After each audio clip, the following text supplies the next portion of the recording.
अभि अर्पण क्रिएसन च्यानलमा हजुरलाई स्वागत छ। आज चाहिँ म एलजीको फ्रन्ट लोडिङ वासिङ मेसिन कसरी फिटिङ गर्ने भन्ने बारेमा भिडियो बनाउन गइरहेको छु। मेसिनको ड्रम लक खोल्नको लागि एउटा रिन्च दिएको हुन्छ। यसले चाहिँ पछाडिको यो 4वटा नट खोल्नुपर्ने हुन्छ।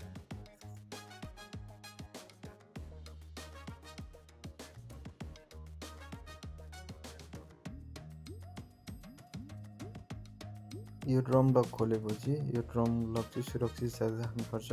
पछि यदि यो बिग्रिहाल्यो भने माथि बनाउनको लागि फ्याक्ट्री लग्नु पर्यो भने यो ड्रम लक लगाएर लानुपर्ने हुन्छ।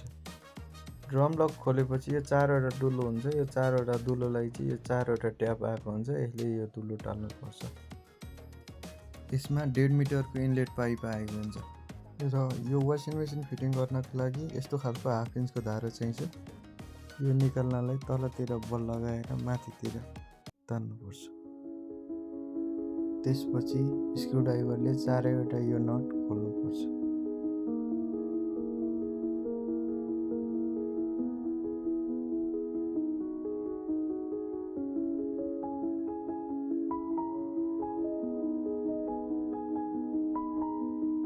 त्यसपछि यो सेतो भागलाई निकाल्नुपर्छ।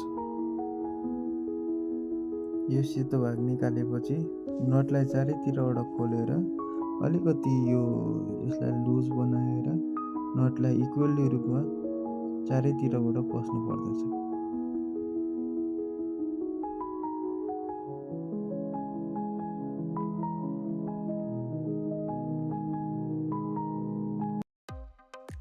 स्क्रू मजाले टाइट गरिसकेपछि पानी चुन्छ कि चुँदैन भनेर अघि लुज गरेको भागलाई कसेर पानी चेक गर्न सकिन्छ। पानी चुएको छ कि छैन भनेर चेक गरिसकेपछि अब हामीले इनलेट पाइप जोड्न सकिन्छ। यो पाइप जोड्नका लागि चाहिँ हजुरले अलिकति यो पाइपलाई तलतिर थिचेर जोड्न सक्नुहुन्छ र हजुरले यहाँ जोड्ने ठाउँ छ हजुरले यहाँ जोड्न सक्नुहुन्छ। यतापट्टि घुमाएर टाइट गरेर मजाले राम्रो जोड्नुपर्छ। पाइप मजाले टाइट गरिसकेपछि हजुरले यसलाई धारोबाट पानी खोलिदिन सक्नुहुन्छ र पावर दिनको लागि एउटा प्लगबाट पावर दिनुपर्ने हुन्छ। र यसको लागि फोहोर पानी फाल्नको लागि यो आउटलेट पाइप हुन्छ।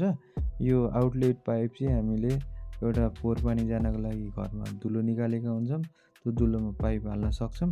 हो यसरी नै एलजीको वासिङ मेसिन इन्स्टलेसन गर्न सकिन्छ। वासिङ मेसिन फिटिङ गरिसकेपछि यदि वासिङ मेसिन हल्लाउँदा हल्लियो भने यो 4वटा खुट्टा हुन्छ। यो 4वटा खुट्टालाई चाहिँ चारैतिरबाट मिलाएर कसो भने यो नहल्लिने हुन्छ। वासिङ मेसिनलाई चाहिँ चारैतिरबाट यो खुट्टा कसेर नहल्लिने बनाउनुपर्छ।